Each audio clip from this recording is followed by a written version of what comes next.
Kira. Welcome back to my YouTube channel. And today I'm going to go over my 23andMe DNA ancestry results.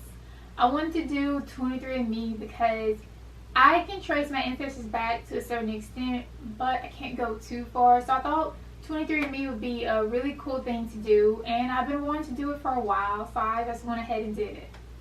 So first, when you first do 23andMe, you go onto the website, you buy the kit.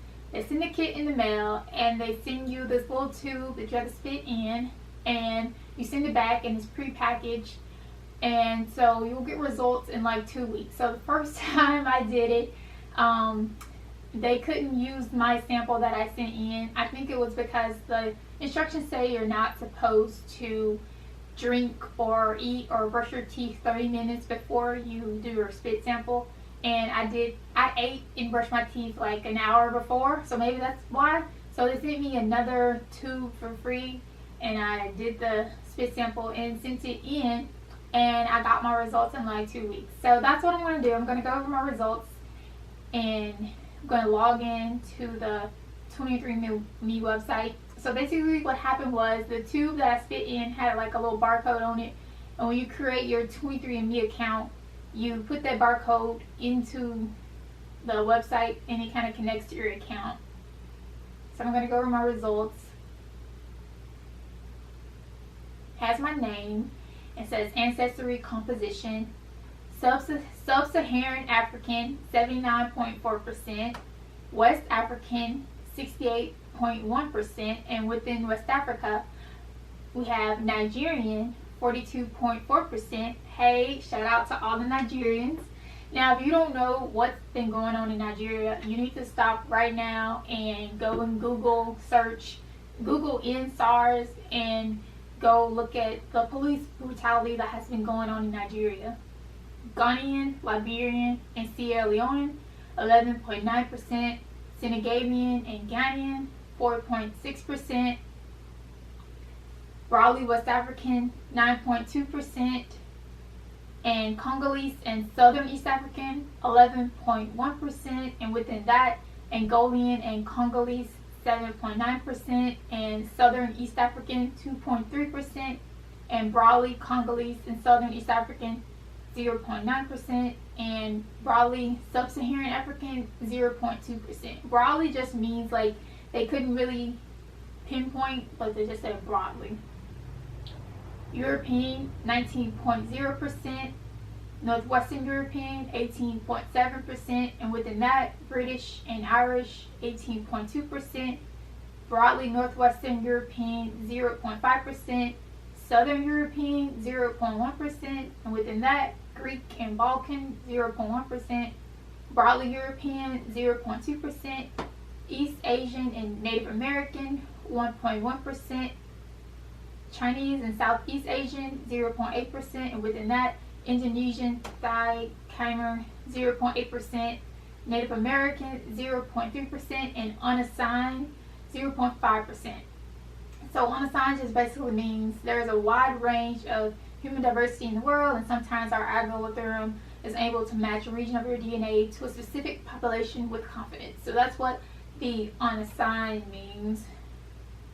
So I got my results I think it was like a week and a half ago, and I thought all of this was really cool information. Like, I started to do this deep dive research of all types of cultures and languages and hairstyles and music and for the different areas. So it was really interesting to me. It was a lot of information that they give you, so it's a lot to look at. So, let me go back. Okay, it also shows you like an ancestry timeline. It's pretty cool. It's loading. Your ancestry timeline. How many generations ago was your most recent ancestor for each population? And it's a really cool little chart. Like I tell you, it's like so much information they give you. But out of all the things that they showed me, they also show you your DNA relatives, which is a really cool thing. They show you people you share DNA with. And they matched me, my distant relatives, they matched me to 1,500 people. And they show you like what percentage DNA you share with that person. And they also show you like a map that shows you where all these people live. because you can put on here, it's like everybody has like a little profile. I can put like where I live and my family names and all of that. You can see where people live and everything. So, and they show you like a tree, a family tree of how you could possibly be related to these people. But they only show on the tree, they only show the people that they are really like confident that you're like closely related to. Like they don't have the tree doesn't show like all 1,500 people. It shows like my first cousins, third, second and third, kind of fourth. But the list shows everybody that I share DNA with, and it's pretty cool. Like some people have reached out to me, but when I got this results like a week and a half ago, I reached out to I'm trying to reach out to a lot of people, but there's so many people. But I reached out to one person because she was more like related to me than anybody else on the list. They said that out of all the other people, they were saying like people were my third cousin, my fourth cousin, and all that. They said she was my first cousin. And I was like, wow. Now for real, I was like, wow. I wasn't expecting to like actually, when I did this 23andMe, I wasn't expecting to like actually like find people who were like super like, close related to me, that close related, like a first cousin or like aunt or anything like that. I wasn't expecting that. I thought they were gonna like just show you like people who share my DNA, like third, fourth cousins, is like on down the line, like you know, like distant relatives.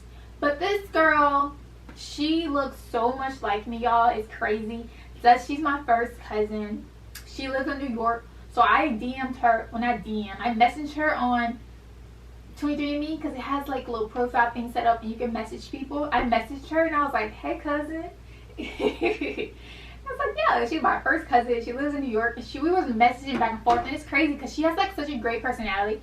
Like, you know how some people, you meet them and you just like immediately like connect with them like this, and we like immediately connected. And like ever since that day I got my results, I've been messaging her like every day since, and we exchanged numbers and everything. And she's like, hey, next time you're in New York or she's down south, like we could go out for dinner. I've been in New York. Last time I've been in New York was 2018. I didn't even know she existed, you know.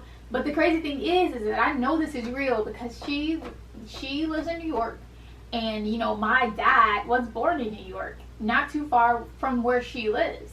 And where my dad was born in New York, she has relatives that are from that area. and like, I was like, oh, this really makes sense, sis. Yeah, I mean, cousin, it really makes sense. And so I'm excited to meet her one day. She's super cool. It's just like, we've been communicating and telling each other about each other and stuff. And she loves food. I love food. So I can't wait to go to New York and meet her one day and go out to eat at some bomb restaurants.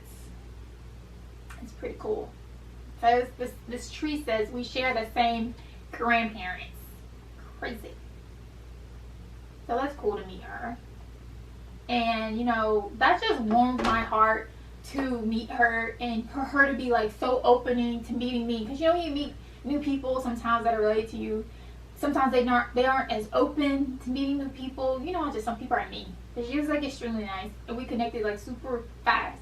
And you know, there's more people in here that are like my second and third cousins. I'm gonna reach out to them. It just takes time. Like, you have to message, and it's just so many people and so much data on here. It's just so much stuff.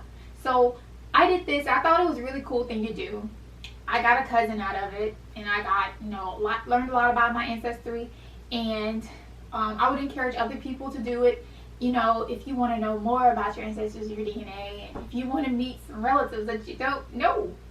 So thanks for watching my video. If you made it to the end of this video, thank you for watching. Like, comment, subscribe. Tell me if you have done 23andMe and what your results were, and if you met any relatives. Thank you guys so much. Love you. Bye.